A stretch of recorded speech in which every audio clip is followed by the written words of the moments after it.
Los muertos ven su rostro. La senda secreta hacia su presencia. Yo sé que está en algún lugar por aquí. Puedo decir que estoy muy cerca. Tiene que haber un camino para llegar allí. Oh, allí está. Este sendero no parece muy agradable. De hecho, es áspero, quebrado y está ensangrentado. Veamos, ¿cómo es que llaman esta senda? Arrepentimiento. ¿Estás seguro que este es el camino? ¿Con seguridad es así como puedo alcanzar mi meta de lograr ver su rostro y disfrutar de su presencia? Voy a preguntarle a un compañero de viaje. Moisés, ¿qué dice usted? Usted ya ha estado allí. Cuénteme. Y Jehová dijo a Moisés, también haré esto que has dicho, por cuanto has hallado gracia en mis ojos y te he conocido por tu nombre. Él entonces dijo, te ruego que me muestres tu gloria. Dijo más Dios, no podrás ver mi rostro porque no me verá hombre y vivirá. Éxodo 33, 17, 18 y 20. Cuando Moisés le pidió a Dios que le mostrara su gloria, el Señor le advirtió que ningún hombre puede verlo y permanecer vivo. Este es un hecho cierto, aún en el Nuevo Testamento. Solo los muertos pueden ver a Dios. Hay una relación entre su gloria y nuestra muerte. Cuando Moisés comenzó a presionar ante Dios y dijo, yo quiero ver tu gloria, tengo que verla, él ya tenía el diseño del tabernáculo. Él era el hombre que Dios había escogido para recibir los detalles arquitectónicos del modelo de salvación y la postrera restauración del hombre a su presencia previos al Calvario. De verdad creo que Moisés miraba el tabernáculo, consideraba la ley y pensaba, esto no es más que una muestra, un modelo de lo que Dios va a hacer, solo un tipo y una sombra de lo porvenir. Creo que sabía que el mobiliario y los utensilios del tabernáculo tenían todos un significado simbólico, pero él quería ver el producto terminado. Había comenzado a construir una catedral que era demasiado grande para ser terminada en una generación, así que dijo, muéstrame tu gloria. Fue entonces cuando el Señor le dijo, tú no puedes, solamente los muertos ven mi rostro. Por eso es que me encanta leer acerca de hombres visionarios de oración como Amy Semple McPherson y William Seymour, quienes postraban su rostro sobre los ásperos guacales de empacar manzanas en la calle de Azusa y en reuniones de oración que duraban noches enteras, clamaban por la gloria de Dios que descendiera. Yo creo que cuando el cúmulo de oraciones de los hijos de Dios aumenta más y más, y éstas crecen en anhelo y ansiedad, en intensidad y en poder, finalmente llega a ser demasiado para el Señor y no demora más la manifestación de su presencia. Llegan al punto en el cual Él dice finalmente, eso es, no demoraré más, es el momento preciso. Esto es lo que ocurrió en Argentina en la década de los años 50. Un hombre llamado Edward Miller escribió un libro titulado Llora por mí Argentina, en el cual describe uno de los orígenes del gran avivamiento en este país, que estaba destinado a impactar a la América del Sur y últimamente al mundo entero. El Dr. Miller está ahora en sus 80, pero hace más de 4 décadas era uno de los pocos misioneros pentecostales del Evangelio completo que laboraban en Argentina. Él cuenta la historia sobre cómo 50 estudiantes del Instituto Bíblico Argentino comenzaron a orar y tuvieron una visitación angélica. A veces tenía que suspender las clases debido a la tremenda carga de oración que tenían por la nación argentina. Día tras día, durante 49 días consecutivos, estos estudiantes oraron e intercedieron por su país en el Instituto Bíblico. Hasta donde el Dr. Miller sabía, Argentina era en aquel tiempo tierra de paganos. Él dijo que sabía de la existencia de solo 600 creyentes llenos del Espíritu en toda la nación en los años en que era gobernada por el general Juan Domingo Perón. El Dr. Miller me aseguró que jamás había visto personas llorando tan intensamente y durante tiempo tan prolongado en oración. Esto necesariamente tenía que ser sobrenatural en origen y propósito. No sabemos mucho acerca de la intercesión en el día de hoy. La mayoría de nosotros piensa que interceder consiste en gritar contra los espíritus demoníacos, pero realmente eso no es lo que se necesita. Lo que necesitamos es sencillamente que el Padre se manifieste. Esto solo podía describirse como algo no terrenal. Me contaba el Dr. Miller que estos estudiantes lloraban y clamaban día tras día. Mencionó a un joven que recostó su cara contra una pared de ladrillos y lloró allí hasta que 4 horas más tarde la porosa pared se humedeció con sus lágrimas. A las 6 horas, el joven estaba parado en un charco de sus propias lágrimas. Estos jóvenes intercesores lloraron día tras día en lo que solo podría ser considerado como un llanto y una intercesión sobrenatural y no terrenal. No estaban arrepentidos de pecados que ellos hubieran cometido. Fueron movidos por el Espíritu Santo hacia el llamado arrepentimiento vicario. Este arrepentimiento no tenía que ver con actos propios, sino con acciones pecaminosas cometidas por otras personas, en su ciudad, en su región y en toda la Argentina. Dijo el Dr. Miller que en el 5.º día de clamor y de intercesión continua delante del Señor, vino a ellos una palabra profética declarando, no lloren más, porque el león de la tribu de Judá ha prevalecido sobre el príncipe de Argentina. 18 meses después, los argentinos acudían en masa a los servicios evangelísticos y de sanidad que se realizaban en estadios de fútbol con capacidad para 180.000 personas, y aún los estadios más grandes de la nación eran insuficientes para albergar a las multitudes que deseaban asistir.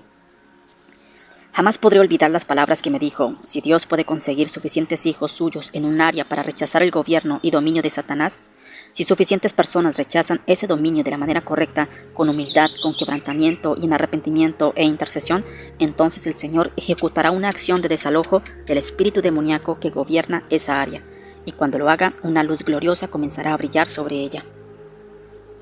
Estamos orando por una apertura de los cielos sobre nuestras ciudades y sobre nuestra nación, de tal manera que cuando la gloria del Señor venga o se manifieste, la gente en nuestra área no pueda resistirse más por cuanto las fortalezas de los poderes demoníacos habrán sido destruidas.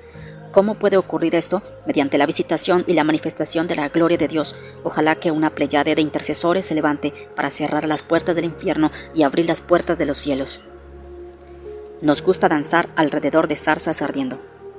Uno de nuestros problemas es que siempre que logramos buenos servicios de adoración o sentimos que un avivamiento ha llegado, tenemos la tendencia de acampar en ese lugar y nos desviamos de nuestra búsqueda de Dios para poder danzar alrededor de las zarzas ardientes.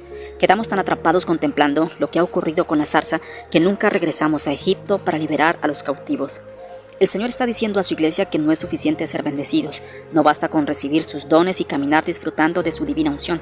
Yo particularmente no quiero más bendiciones. Quiero al autor y dador de ellas, no quiero más dones, quiero tener al dispensador de los dones. ¿Está usted diciendo, preguntará usted, que no cree en los dones ni quiere las bendiciones de Dios? No. Lo que digo es que a veces en nuestro delirio emocional, por una breve visitación del otro mundo, nos sentimos abrumados y nos distraemos de nuestro divino propósito. No se emocione con los juguetes que el Señor tiene, Él quiere que usted se emocione con Él. Mi labor ministerial me lleva a viajar con mucha frecuencia y cuando regreso al hogar a encontrarme con mi familia, yo no me conmuevo por preguntas normales en niños pequeños tales como ¿me trajiste algo, papito? ¿Qué me trajiste esta vez?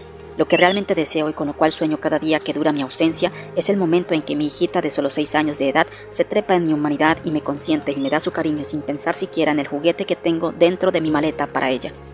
Pienso que son estos momentos de cariño los que mis hijos recordarán muchos años después, cuando los juguetes y las fruslerías hayan desaparecido, olvidados en cualquier rincón. Nuestro Padre Dios desea lo mismo de nosotros. Los buscadores de Dios no desean sus cosas, lo desean a Él. Ni aun las cosas de Dios pueden satisfacer a un hombre conforme al corazón de Dios. Vea Hechos 13:22. La mayoría de las veces cuando tenemos una visitación de Dios, nuestros ojos se fijan en las cosas equivocadas. Deseamos sus juguetes espirituales. Le decimos al Señor, bendíceme, tócame, Padre, y hemos convertido nuestras iglesias locales en clubes de solicitadores de bendición. En ninguna parte de la Biblia encontramos el altar o el lugar de la bendición. Un altar existe solo para un fin. Pregúntele al corderito que llevan hacia él. Le dirá que no es un lugar de bendición, sino de muerte. Pero si podemos abrazar esa muerte, entonces quizás podamos ver el rostro de Dios. ¿Por qué hablamos tanto de muerte? Hablo de conceptos equivalentes a muerte en el Nuevo Testamento, como son el arrepentimiento, el quebrantamiento y la humildad delante del Señor. Con demasiada frecuencia aceptamos la palabra de Dios solo de labios. Decimos que es la verdad, pero actuamos como si no lo fuera. ¿No cree que lo que el Señor dice es cierto? ¿Qué tal si en realidad solo los muertos pueden ver su rostro? A menudo nos damos por satisfechos con cosas que son muy diferentes a lo que deberían ser. Sigo insistiendo en este asunto porque la iglesia está en grave peligro de detenerse de nuevo ante la zarza ardiendo, en esta maravillosa visitación de la presencia de Dios. Existe un propósito mayor en las reuniones que se están realizando en el mundo entero, y no es precisamente que seamos bendecidos. Dios quiere abrir los cielos sobre nuestras ciudades para que las personas sin Dios puedan saber que Él es el Señor y que las ama.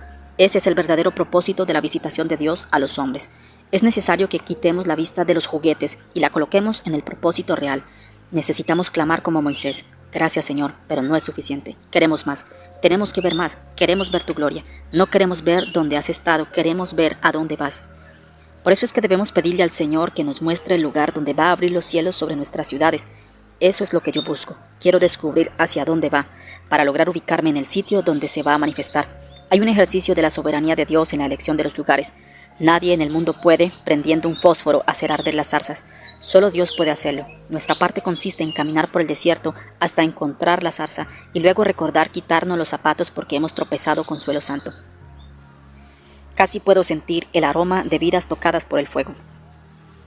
A veces visito lugares en donde casi puedo sentir el aroma de vidas que han sido tocadas por el fuego de Dios y no se han quemado.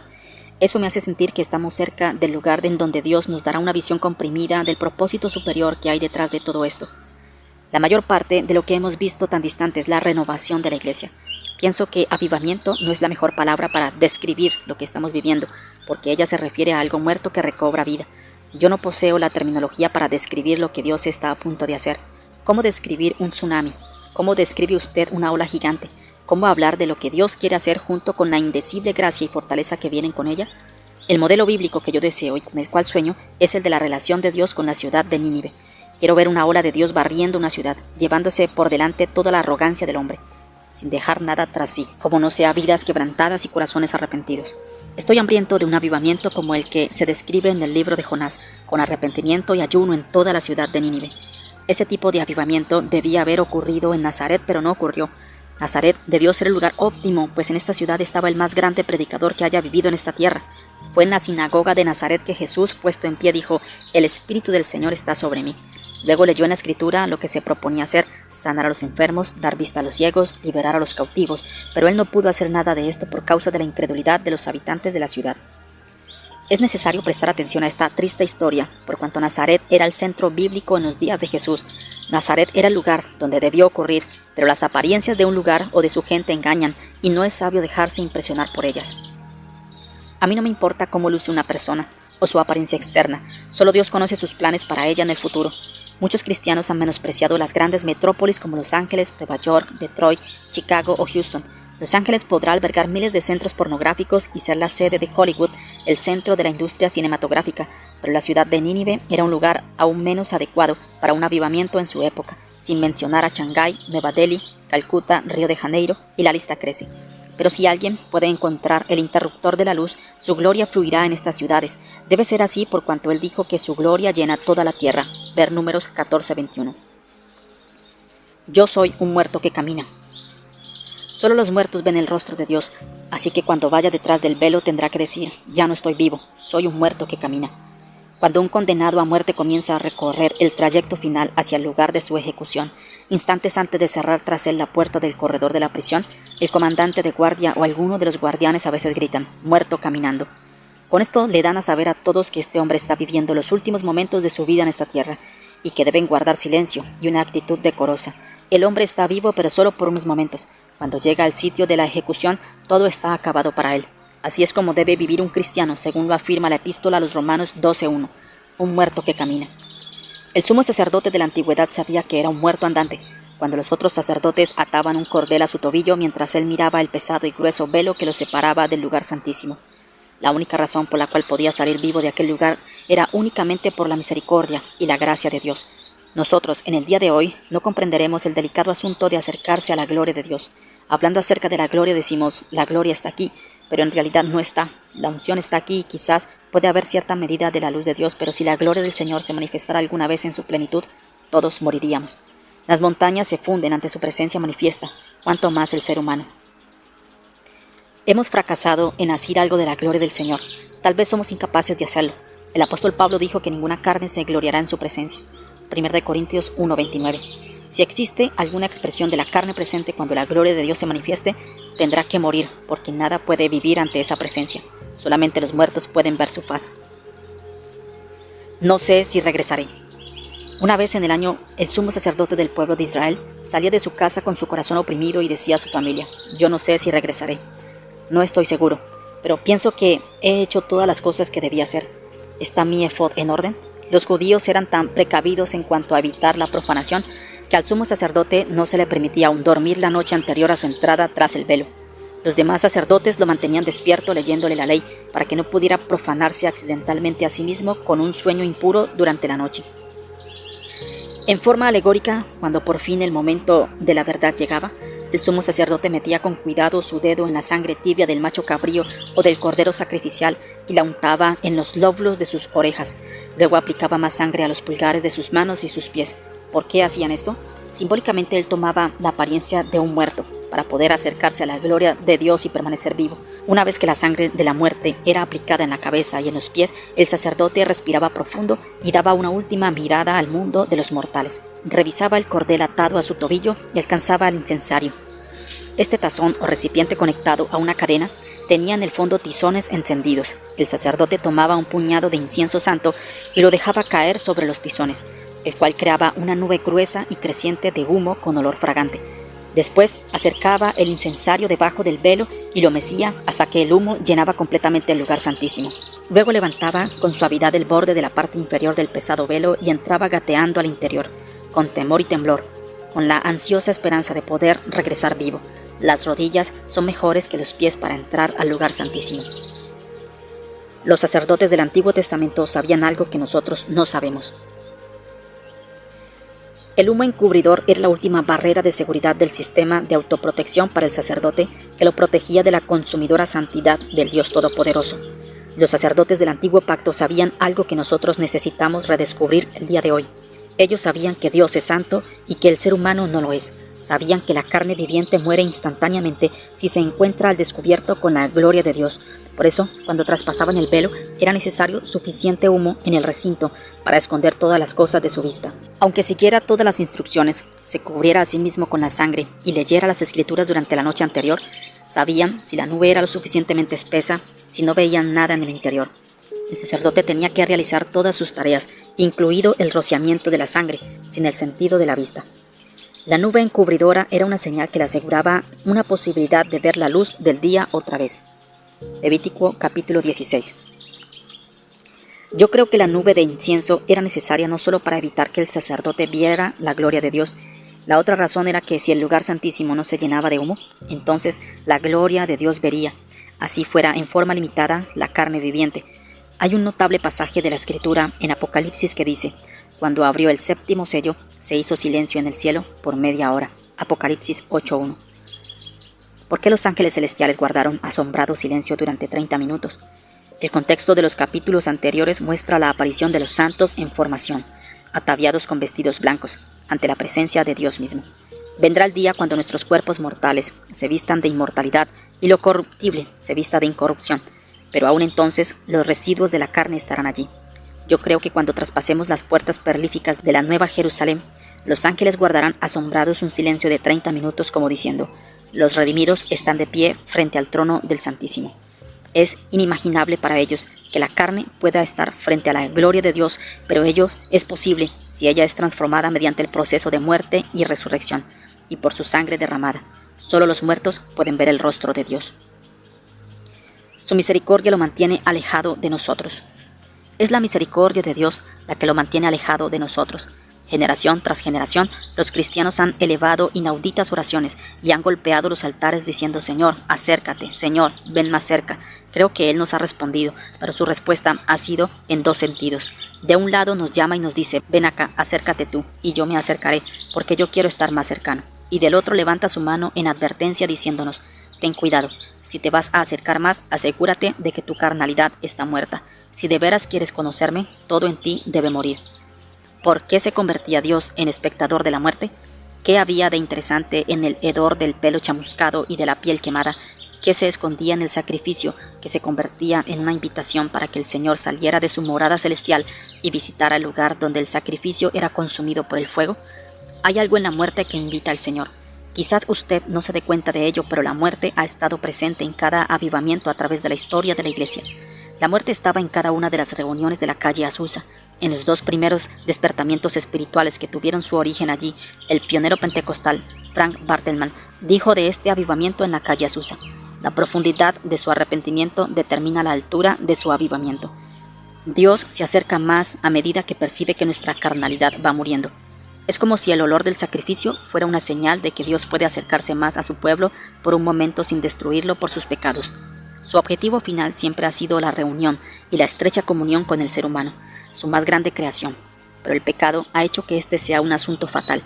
Dios no puede acercarse más al ser humano porque éste, impregnado del olor del mundo, tiene que morir antes para que Él pueda acercársele más. Por eso cuando le pedimos que lo haga, Él tiene la disposición, pero también nos dice: no puedo acercarme más porque si lo hago tu carne será destruida.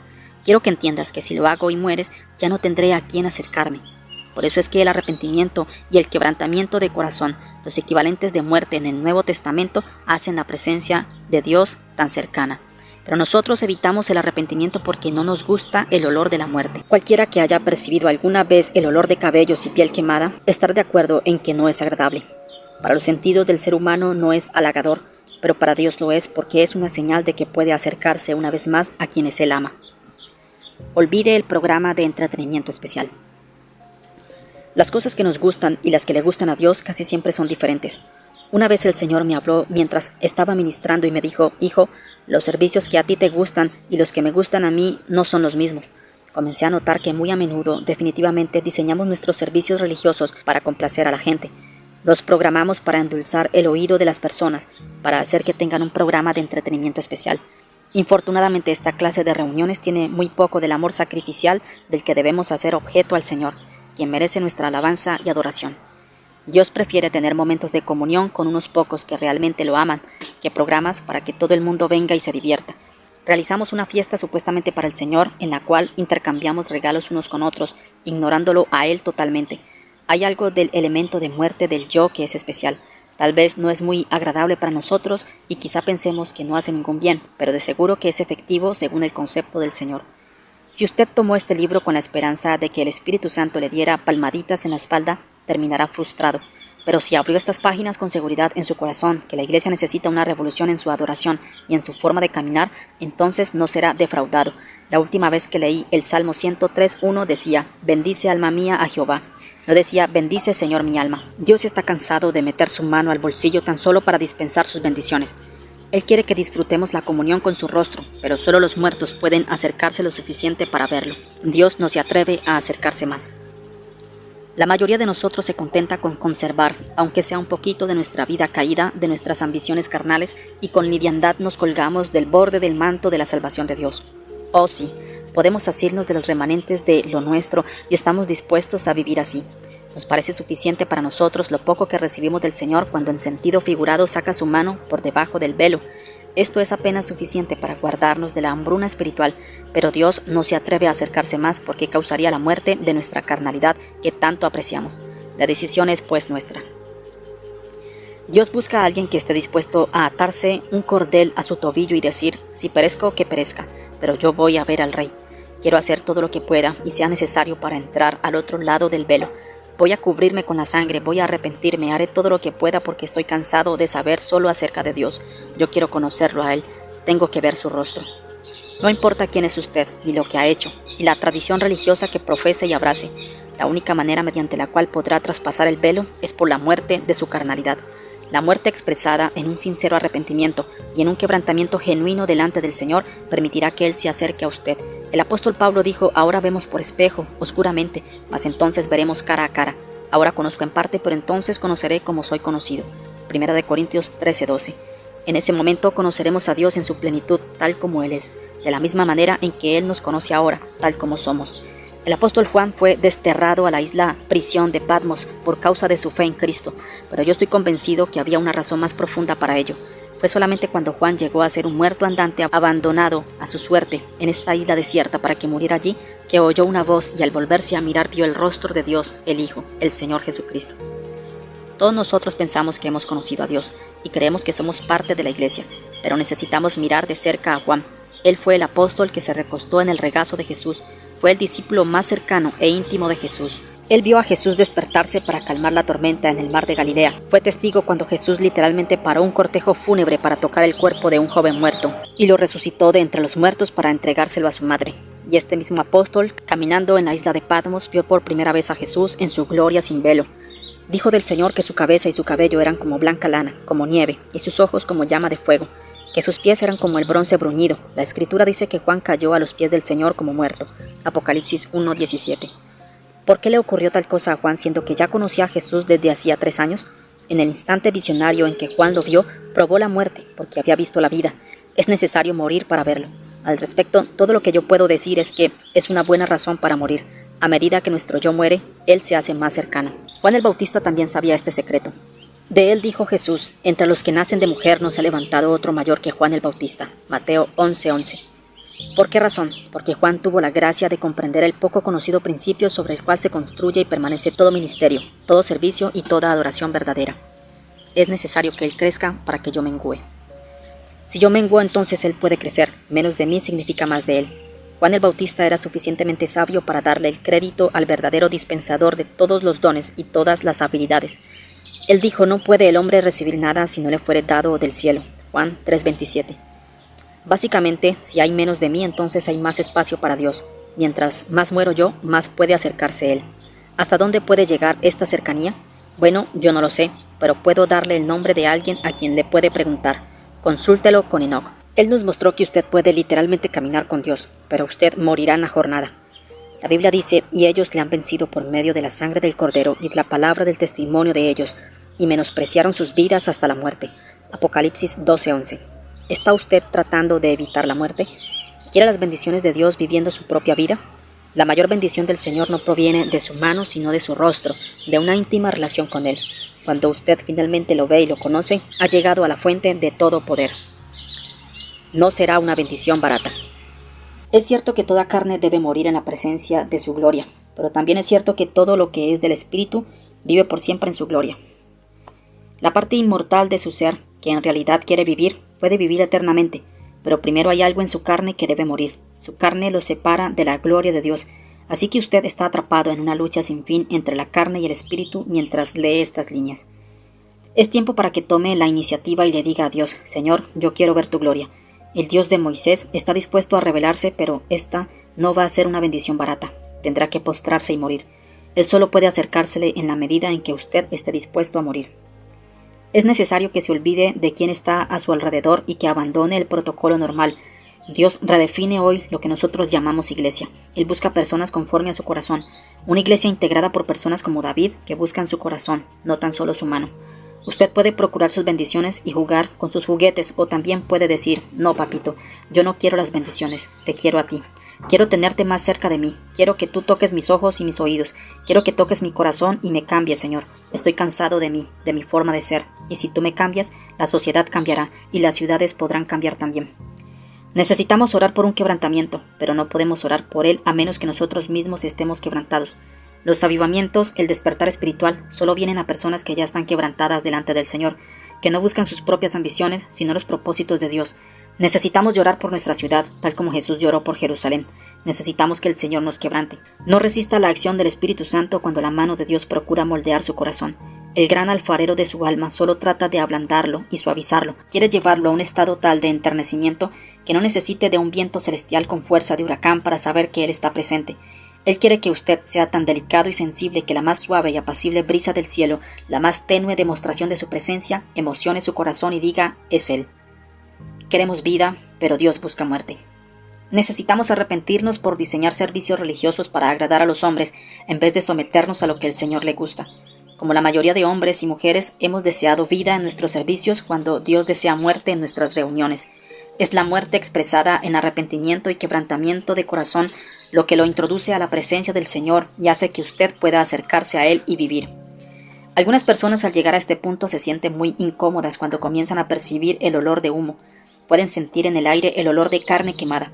Quizás para nosotros su olor no es agradable, pero el Señor sí es atraído hacia donde hay arrepentimiento. El Señor Jesús dijo que hay gozo delante de los ángeles de Dios cuando un pecador se arrepiente. Lucas 15:10. Muerte y arrepentimiento en la tierra causan gozo en los cielos. El avivamiento debe comenzar en su iglesia local antes de que pueda alcanzar a su comunidad. Si usted está hambriento de avivamiento, entonces yo tengo una palabra del Señor para usted. El fuego no cae en altares vacíos. Tiene que haber un sacrificio en el altar para que el fuego caiga. Y si quiere que el fuego de Dios descienda, usted tiene que convertirse en el combustible. El Señor Jesús se sacrificó a sí mismo para obrar nuestra redención. ¿Y cuál es su llamado para cada persona que le sigue? Negarse a sí mismo, tomar su cruz y seguirlo. De acuerdo con la concordancia de Strong, la palabra griega cruz es stauros y significa en forma figurada exposición a la muerte. Por ejemplo, la autonegación. El profeta Elías no le pidió a Dios que enviara fuego del cielo hasta que él había dispuesto el combustible y un sacrificio digno. Nosotros, en cambio, hemos estado orando porque el fuego descienda, pero no hay nada en el altar. Si se encuentra deseoso de que el fuego divino descienda sobre su iglesia, entonces es necesario que usted mismo suba al altar y diga, Señor, no importa lo que cueste, yo pongo mi vida misma sobre el altar y te pido que me consumas con tu fuego, Señor. Luego podemos seguir las instrucciones de Juan Wesley, quien explicó cómo atraía a esas grandes multitudes durante el primer gran avivamiento. Yo pongo mi vida en el fuego y la gente viene para verme arder.